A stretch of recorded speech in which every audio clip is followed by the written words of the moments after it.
bem-vinda, bem-vindo, bem-vindo. Se achegue, fique à vontade, já dá like no vídeo, no canal, essas coisas todas. E se você não me conhece, eu sou Vanessa Rigo, educadora, artista, arteterapeuta e neuropsicopedagoga.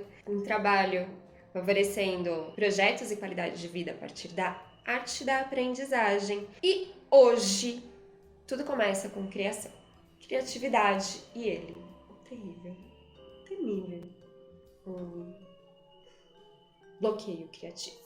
Mas, principalmente, vamos ver algumas atividades das artes plásticas que podem ajudar a domar ele. E por que utilizá-las? Parênteses, se você não é artista, calma, em qualquer lugar você precisa de criatividade, então esse vídeo também é para você.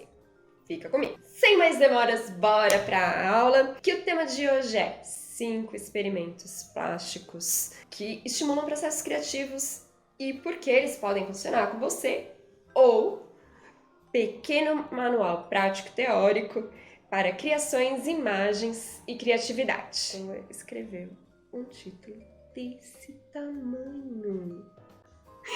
Tá, antes de mais nada, vamos alinhar aqui. Quando falo de criação e criatividade, o que é que eu estou querendo dizer? No dicionário, criar é imaginar algo novo, é inovar, é dar forma, materializar, mas também sustentar e cuidar. Só por aí a gente tem um percurso acontecendo. É algo que vem de um contexto prévio, tem um insight, mas continua até depois de concretizar a ideia.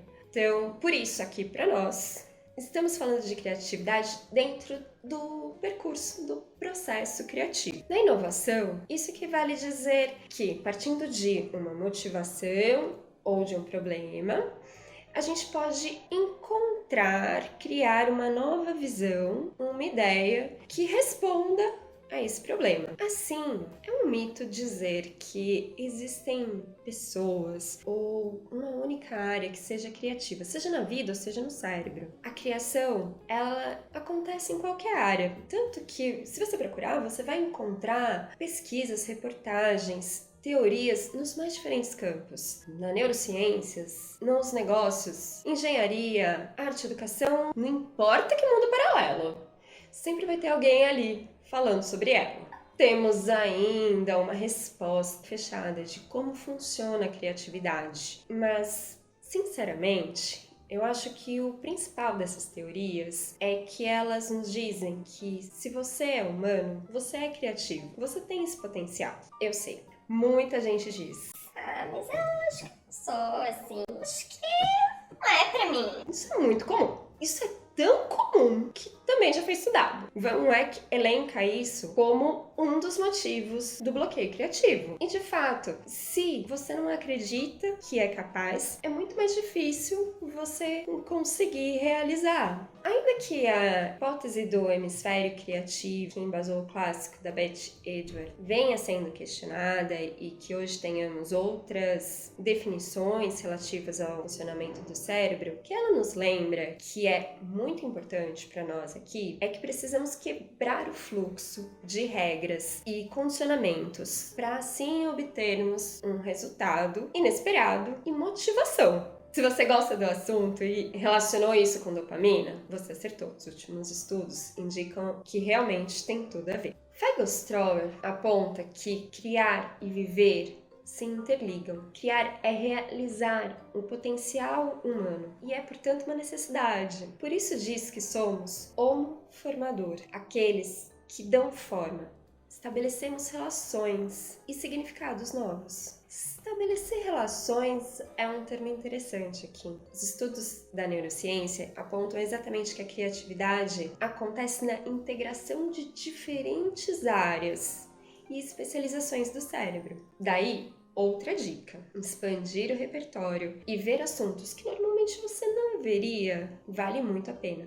Diversifique. Aliás, aqui, dica de ouro: busque repertório. O cérebro constrói suas novas conexões e imagens a partir daquilo que ele de alguma forma já viu, já conhece. Então, quanto mais rico esse repertório, maiores as chances de ter um resultado inovador. Ah, isso me lembra de avisar. Depois que terminar o vídeo, corre aqui na descrição, que eu preparei um material, tem um resumo e tem todas as referências que eu utilizei, mais algumas, tudo para ajudar no seu repertório. Já que estamos falando de cérebro, vale explicar uma estratégia. Alimentar o cérebro com pequenos exercícios e com isso pequenas recompensas, mas de forma constante, é ótimo para conseguirmos motivação para estabelecer um hábito, que nesse caso é atuarmos de forma mais criativa. Gostaria de destacar ainda o fator tempo. Um tempo de qualidade com um espaço de liberdade para criar. É por isso que muitas das práticas que a gente vai ver aqui, elas buscam estabelecer um espaço de ócio criativo, como diria Domenico De Masi. É um espaço sem interferências, em que a arte e a criatividade possam favorecer o contato com o nosso infinito particular e a emergência de uma materialidade observável. Assim, nos aproximamos de Nise da Silveira, quando ela explica o poder curador do afeto, da arte e da criatividade. O frottage, texturas e os silêncios. Quem nunca estava escrevendo, tentando e descobriu que tinha algo embaixo da folha? Fica aquela marquinha ali, aquele vazio que revela a forma e os detalhes daquilo que estava intruso ali. Tem gente que chama isso de decalque. Normalmente, como um processo artístico, nós chamamos de frottage, que significa esfregar. De fato, a imagem surge do esfregar de um material gráfico, giz, lápis, carvão, mediado por um suporte sobre um objeto firme e tridimensional. Essa fricção de imagem e realidade aparece como textura e pausas. E a composição ela só é percebida na justa medida entre a forma apreendida e o silêncio. Bruno Munari explica que todas as coisas possuem texturas, não apenas forma e volume. Trata-se de um padrão composto de pequenos elementos que se repete a distâncias regulares. A partir dos princípios da Gestalt de proximidade e fechamento, temos a imagem lida como um todo coerente. Muitas vezes, nosso olhar até ignora essa informação das coisas e precisamos sentir para perceber. É importante que, conforme o giz ou o carvão reforça o contorno elevado e duro da realidade escolhida, os elementos mais profundos se ocultam. E isso é que traz à tona as formas. Não é possível ter todas as informações expostas igualmente, com o risco de nada ser visto. Para entendermos o paralelo possível aqui, é de um mundo que só existisse luz, sem sombras. Assim, as coisas não teriam volume. Aliás, não seria possível perceber sequer que existam. Se você assiste desenhos e anime, com certeza você já viu isso, tanto no sentido literal, quanto no sentido simbólico e arquetípico. Para realizar a nossa atividade, então, é preciso observar e sentir. Abrir um olhar tátil, por assim dizer. Assim, você pode até procurar aquilo que você tem em casa, mas recomendo fortemente que você saia para andar. Muito da técnica é o movimento físico e visual. O corpo se mobiliza e é possível ter um outro olhar, um olhar diferente para os mesmos lugares.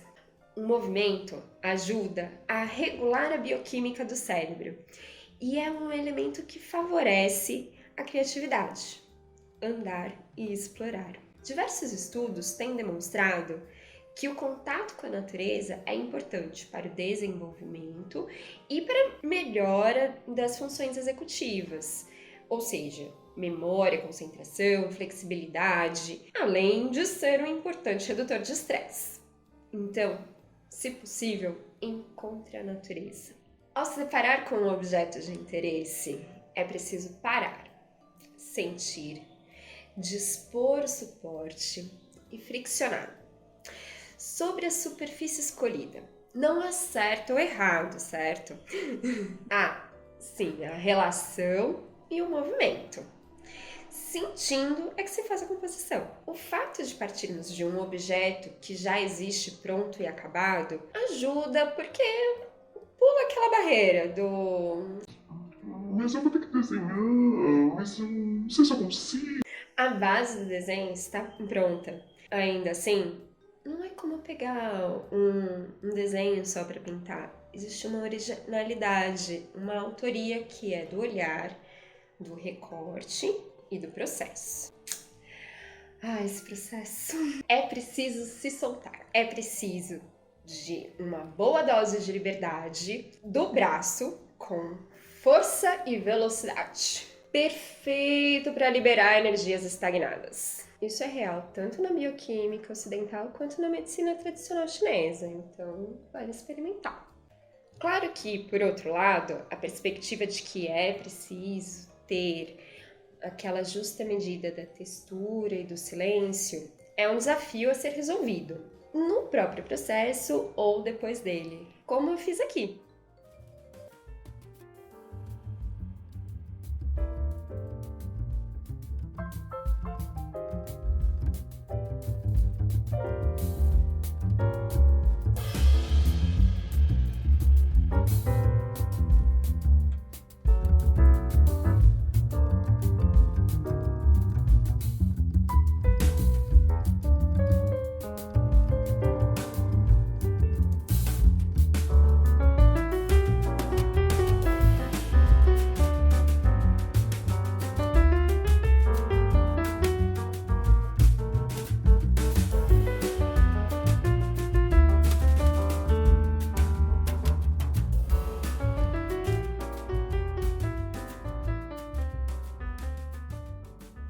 Dois, tintas naturais, a cozinha das cores e sensações. Manchas nas roupas, nos utensílios. A cozinha é deliciosa, também cheia de cores. A origem de muitos dos pigmentos é no mundo natural. São as terras, os frutos, as infusões, o carvão. Mas vale pontuar que, apesar do mundo de possibilidades que pode ser uma cozinha, ainda assim a gente está colocando uma limitação bem clara aqui. Quando a gente lembra dos conceitos de criatividade, um dos mais reconhecidos é que é a solução de problemas. Então, estabelecer algumas regras e limitações pode sim auxiliar no processo criativo, com moderação. É importante aproveitar o caminho. Como nos lembra Carol Dweck, em uma educação para a criação e a inovação, o foco deve ser mais no processo do que no resultado. Voltando à experiência artística na cozinha.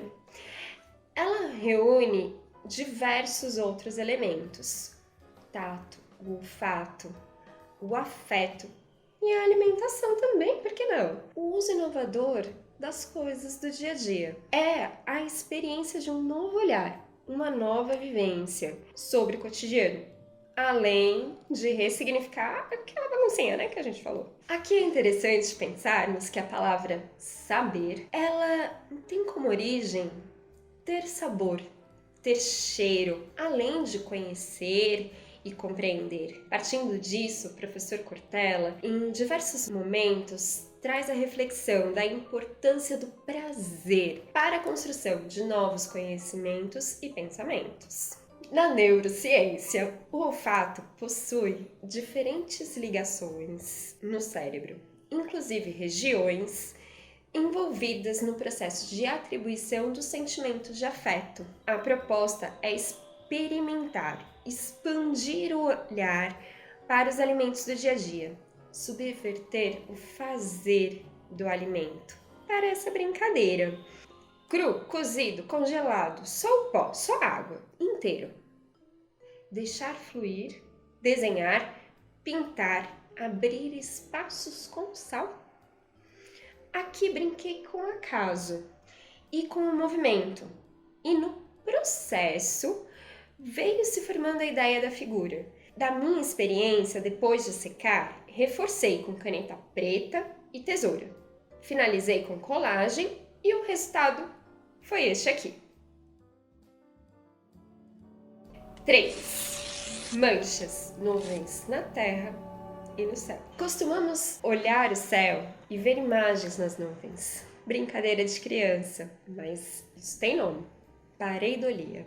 O cérebro humano está preparado para encontrar padrões em pequenos indícios, principalmente encontrar pessoas. Sueli Ronick nos conta que toda forma é concretização de um fluxo vital e sustentado por essa força. Suas transformações de soluções no contínuo de diferenciações. Sabendo de tudo isso, podemos ver o céu ou observar a água como suporte de manchas.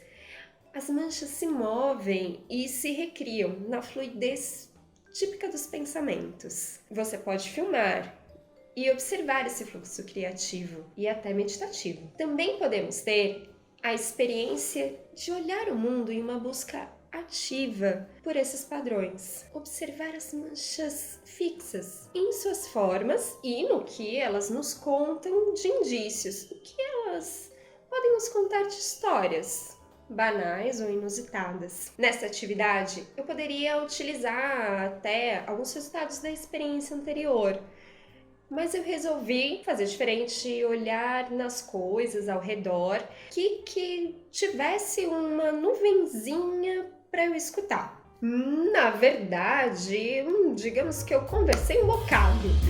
Teve desenho colorido até história escrita. Muitas linguagens.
Colagem, transformação, apropriação ou apenas começar do meio. Um dos grandes bloqueios é partir do nada, da folha em branco. Nos depararmos com o medo de errar. Afinal, nós somos condicionados a ter sempre uma única resposta certa. Isso desde a escola, mas a criatividade é exatamente o contrário. E muitas vezes é essa estranheza que nos faz sentir que não somos assim tão criativos. A colagem, ela parte dos elementos que já existem, eles já estão prontos. E que você pode utilizar qualquer coisa que tenha suas próprias imagens. Propagandas, embalagens de mercado, uma revista, os seus próprios desenhos, enfim, o que você conseguir ter em mãos e juntar. Comece a ver ou rever esse material. Folhear, tentar encontrar imagens que conversem com você. Na arte-terapia, assim como na psicologia da Gestalt, podemos dizer que você vai encontrar aquilo que está no seu campo. Depois, é preciso separar. Rasgar, cortar. Você pode separar diversos elementos, formas, cores, aquilo que despertar seu interesse. Pode-se iniciar uma série de experimentações, até que se defina uma nova forma ou composição e depois realizar a colagem em si e a finalização. Nos apropriamos do que já está pronto para contar uma outra história e muitas vezes surge no próprio processo de escolher, separar, colar e transformar. Nos processos de inovação, essa é a escolha. Dentro de tudo que existe, desse repertório que já foi criado, quais as transformações possíveis? Qual a síntese escolhida e o que realmente será realizado? Podemos pensar o procedimento artístico como parte de uma ideia de ready-made. O cubismo e o universo Dada, pop art, exploraram muito a colagem. E ela tem influência na publicidade, nos vídeos, nos memes e no remix. Então, fica aí a dica para explorar também em outras linguagens. 5. Interlinguagens. Inspirações, traduções e meditações ativas. Pintura, música, literatura são linguagens e, por vezes, utilizamos uma como inspiração para outra. Às vezes de forma muito clara, como a capa de um livro, de um filme, a trilha sonora, um texto inspirado numa obra visual, mas às vezes isso pode ser mais sutil. Por exemplo, quando fazemos uma produção enquanto estamos ouvindo uma determinada música. Será que ela não nos influencia? Atenção! Esta proposta pede para pararmos e ouvirmos, ou melhor, sentirmos mais nitidamente o que nos inspira. Existem diversos estudos falando da importância da meditação para a plasticidade cerebral. A meditação, ela não é necessariamente passiva, ela pode ser um estado dentro de uma ação ativa, por exemplo, a biodança ou o próprio desenho. Simbolicamente, podemos usar materiais macios, fluidos e afetivos para facilitar o acesso ao universo emocional e criativo. Criar um ambiente ou uma ambiência pode ser interessante, porque indica para o cérebro o que se espera dele. E é mais fácil conseguir o que queremos com menor esforço. Para experimentarmos essa proposta, então pegue seus instrumentos e tire um tempo para você. Escolha uma música ou pause para fazer comigo um pequeno espaço a seguir. Silencie. Sinta seu próprio corpo. Sinta a música. E a partir dela, que imagens ou palavras lhe vêm à mente? Que cores? No seu tempo, vamos explorar o movimento gráfico? Sueli Ronick nos fala da necessidade de nos apropriarmos simultaneamente da pulsão e da linguagem, da expressão do que está fora do sujeito e do que está dentro. Nesses pilares é que a linguagem se movimenta e transforma.